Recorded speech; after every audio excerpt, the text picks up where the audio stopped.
The rain came down in slow, heavy sheets, painting the world outside in streaks of gray. It was the kind of savannah night that swallowed sound, where even the distant hum of traffic seemed muffled beneath the weight of damp air. Tony Lawson stepped in through the foyer of his apartment building, shivering as he shook off his wet jacket. The dim glow of the chandelier above flickered for a brief moment, then steadied. He was home. The building was always a place of warmth, of security. A towering Victorian structure, carefully preserved over the years. The hardwood floors shone under soft yellow light, and the crown moldings curled like frozen waves along the ceiling. But as Tony walked deeper into the hallway, something wasn't right. At first, it was nothing he could name. Just a quiet wrongness, lurking at the edge of awareness. He let out a slow breath and rolled his shoulders. It's just been a long day. That's all. As he reached the third floor, a voice cut through the silence. "Hey, new kid?" Tony stopped mid-step, frowning. Leaning lazily against the doorframe of apartment 3B was a boy, tall, lean, dressed in an old band tee and dark jeans. He was charming in a way that felt effortless, with a smirk that hinted at some private joke only he knew. "My name's Eli," he said. "You lost? Or just trying to make an entrance?" Eli's voice was warm, teasing. Tony blinked. "What?" "You walked in like you didn't know where you were," Eli said, crossing his arms. "Figured you were new." Tony let out a short laugh, though it felt misplaced. "I've lived here my whole life." Eli arched an eyebrow, the smirk never quite fading. "Huh. Guess I must have missed you." There was something about the way he said it, casual but deliberate. Tony shifted, glancing down the hall. The building looked the same, but not quite. A faint draft curled through the corridor, even though the windows were always sealed tight this time of year. The usual creaks of the old wood felt distant, as if swallowed by the silence. He turned back to Eli. "Are you new here?" "No, I've been here a while." Tony frowned and said, "I've never seen you." "How long have you lived here?" Eli's smile softened. "Long enough." A non-answer. Tony should have pushed further, but a sudden familiar scent curled through the air, his mother's floral perfume laced with something powdery and sweet. And underneath it, his father's cologne, rich and earthy. He exhaled slowly. They must have just walked through here. But he hadn't seen them all evening. The feeling from before shook through him again. Eli tilted his head. "You okay?" Tony shook it off. "Yeah, just tired." "Sure," Eli said, though his tone suggested he didn't believe it. Tony hesitated, then stepped past him toward his own apartment. As he reached for the doorknob, Eli's voice stopped him. "Hey, new kid?" Tony turned. He made no effort to hide his frustration. Eli's expression shifted, the teasing edge softening into something unreadable. For a second, he looked almost sad. "I'm glad you're here," Eli murmured. Then, without another word, he slipped inside his apartment, the door clicking shut behind him. Tony stood there for a long moment, heart beating too fast for reasons he couldn't explain. Inside his own apartment, the air felt stale, undisturbed. His parents' bedroom door was shut. No light glowed from the cracks. His phone wasn't on the charger. He checked the kitchen counter, the coffee table. Nothing. With a frustrated sigh, he gave up. He'd find it in the morning. As he climbed into bed, rain pattered against the window, a rhythmic, ghostly sound. Somewhere in the hallway, a floorboard creaked, slow and deliberate. Tony told himself it was nothing. He closed his eyes. Tony awoke to the sound of whispers. They were faint, murmurs threading through the dark just beyond the edge of comprehension. For a moment, he wasn't even sure he heard them at all. But then came the footsteps. Software, careful, pacing outside his bedroom door. His pulse kicked up as he held his breath, listening. The sound stopped. Silence pressed in. Swallowing hard, Tony sat up and threw off his blanket. His phone still wasn't on the nightstand. He reached for it out of habit, and the empty space sent another ripple of unease through him. Sliding out of bed, he crept to the door and pressed his ear against it. Nothing. But when he turned the knob and stepped into the hallway, the air felt wrong. Thicker, heavier, like the apartment was holding its breath. "Mom," he called, voice hoarse from sleep. "Dad?" No answer. He checked their bedroom. The door was still shut, but no light seeped from beneath the crack. If they were inside, they were asleep. Maybe he imagined it. Maybe it was the pipes or the wood settling. Normal apartment sounds, distorted by the haze of sleep. He told himself that and went back to bed. But it took him a long time to fall asleep. The next morning, Tony found Eli waiting for him in the hallway, leaning against his doorframe like he belonged there. "You sleep okay, new kid?" Tony rolled his eyes at the nickname. "Yeah." "Why?" Eli shrugged, pushing off the wall. "Thought I heard you walking around last night." Tony hesitated, then forced a chuckle. "That's funny. I thought I heard someone too." Eli met his gaze, something unreadable flickering behind his dark eyes. Then he grinned. "Guess we've got a haunted building on our hands." Tony snorted. "It's an old place. Probably just the pipes." "Sure," Eli said. Before Tony could press him on it, Eli threw an arm over his shoulders, startling him with the sudden contact. "Come on," he said. "You need some fresh air. Let's walk." Tony normally didn't like being touched so casually, but with Eli, it felt easy, natural. He didn't pull away. As they wandered through the building, Eli talked. Light, teasing conversation that made Tony feel grounded again. They bantered about music, the apartment's weirdly fancy wallpaper, and the fact that Eli refused to tell him which unit he actually lived in. "You keep avoiding questions," Tony said as they passed the second-floor landing. "Do I?" Eli grinned. "Or do you just ask the wrong ones?" Tony scoffed but didn't press further. Then he started noticing things. The people, or rather the lack of familiar ones.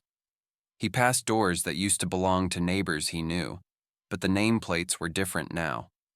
A couple he vaguely recognized from years ago, people who already moved out, were suddenly back. And the ones who were there a few months ago, nowhere in sight. Tony frowned as they reached the first floor. That was when he saw him. Mr. Langley. The old man stood by the mailboxes, fumbling with a key. Mr. Langley lived in the apartment below Tony's family for years, until he moved to a nursing home when Tony was 10. But here he was, standing like he never left. Tony slowed his pace. "I didn't know Mr. Langley moved back," he murmured to Eli. Eli's expression didn't change. "You remember him?" "Of course," Tony said, a little thrown by the question. "He used to let me pet his dog when I was a kid." Mr. Langley glanced up just then, noticing them. His faded blue eyes lit up with recognition. "Well, I'll be," he said, voice warm and scratchy with age. "Tony Lawson. It's been a long time." Tony forced a smile. "Yeah, it has." He didn't know what to say. Should he mention how long it had been? Ask when he moved back? Something about the way Mr. Langley was looking at him made him hesitate. The old man's smile lingered, but his gaze was searching. Like he was waiting for Tony to realize something. The air around them felt still again, too heavy. Tony swallowed. "It's good to see you, Mr. Langley." The old man nodded slowly. "You too, son." Eli, who was quiet through the exchange, suddenly nudged Tony's arm. "Come on," he said lightly. "Let's get out of here."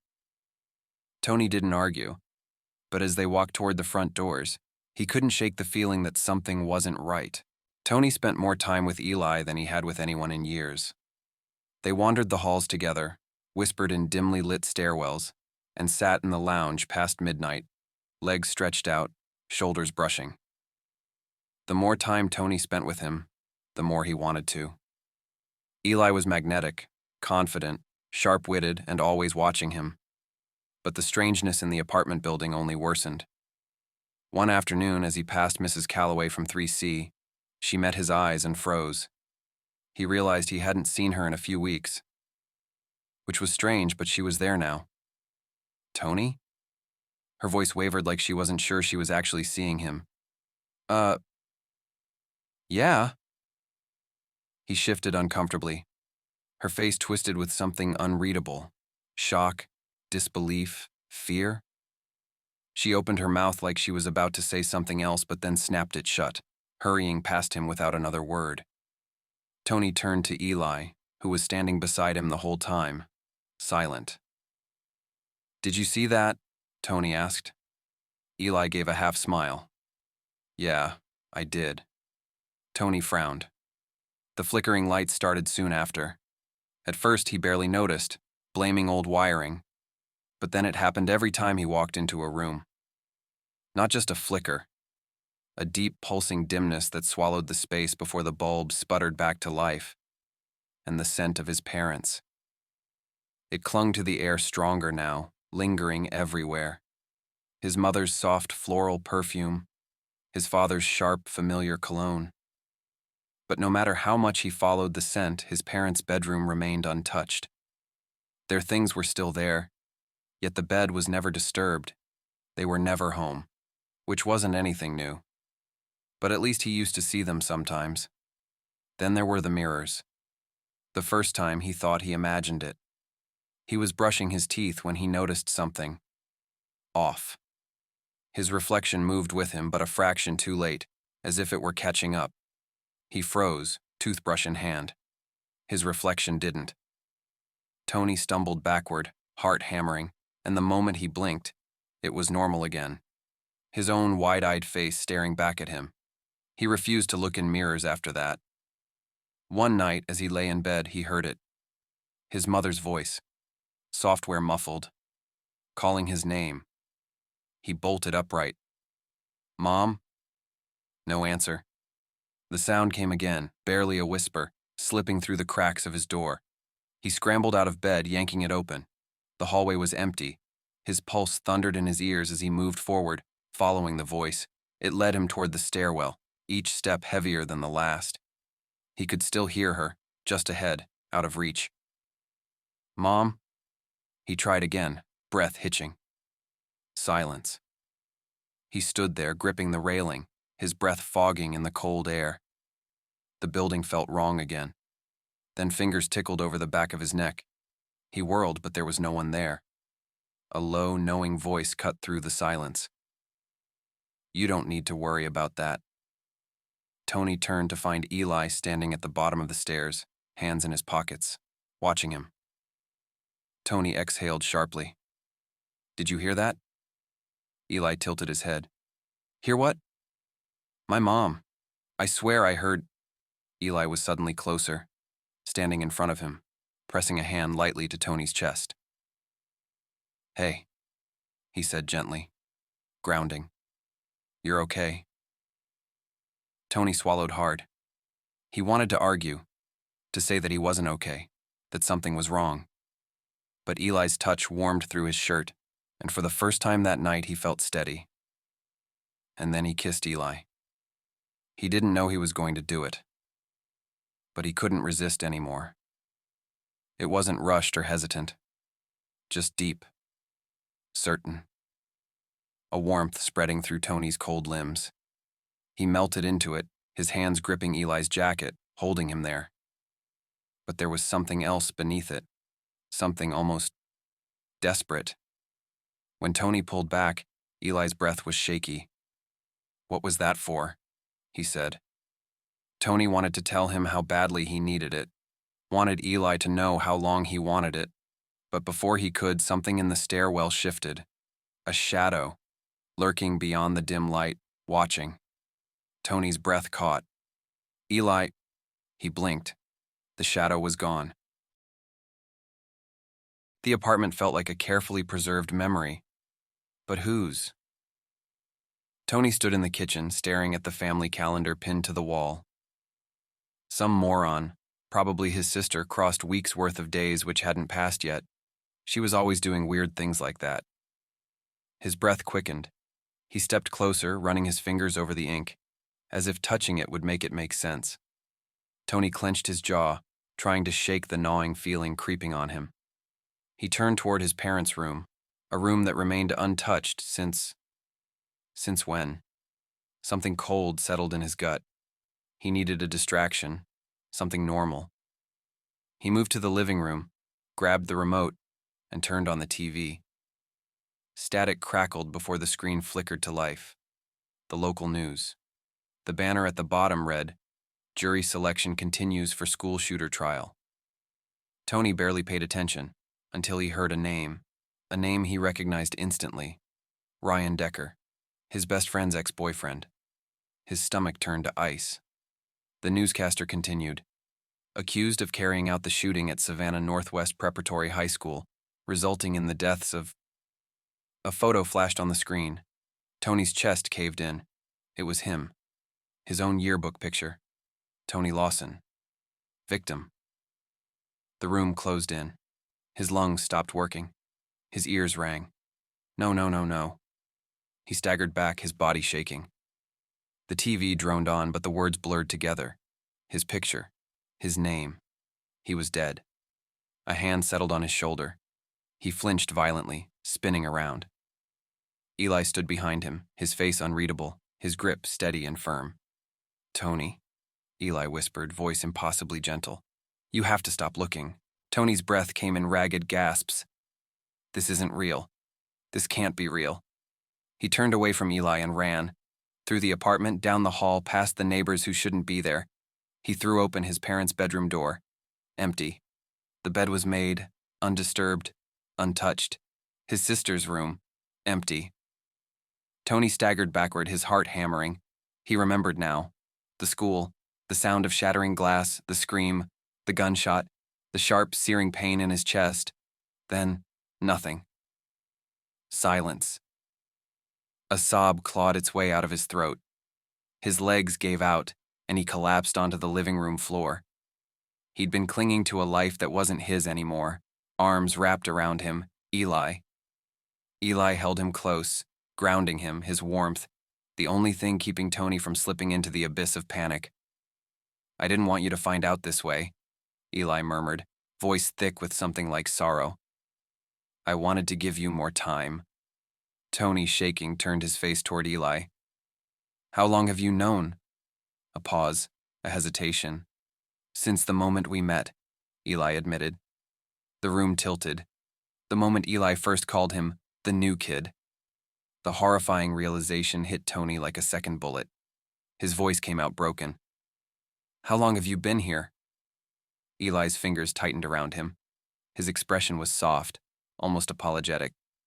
"I grew up here too, but my physical heart stopped beating in 1996. Tony's looked down. Eli swallowed hard. I died here, in my apartment. Overdose."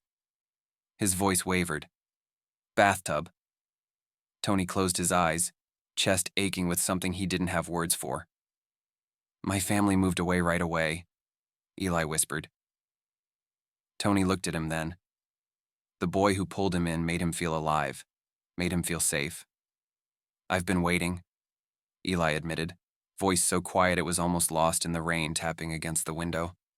"And then you came, and I wasn't alone anymore."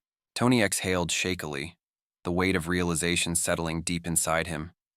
He was dead. Nothing can be redone. The life he thought he had was already gone. But he wasn't alone.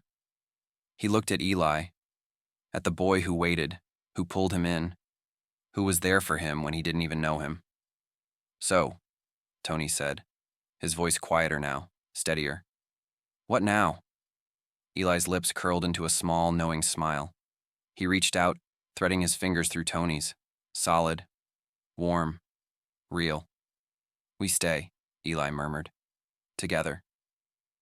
From the doorway of his apartment, Mr. Langley watched, his expression unreadable. But when Tony met his eyes, the old man gave him a slow, understanding nod, a quiet acceptance. Tony turned, taking one last look at the apartment which was once been his home, the place where he grew up, the place where he was sure his parents were just right around the dimension. Then he let it go. He turned back to Eli, his fingers tightening around the boy's hand. Side by side, they walked down the dimly lit hallway. Above them, the overhead light flickered once, then steadied. And for the first time in years, the boy next door was no longer alone.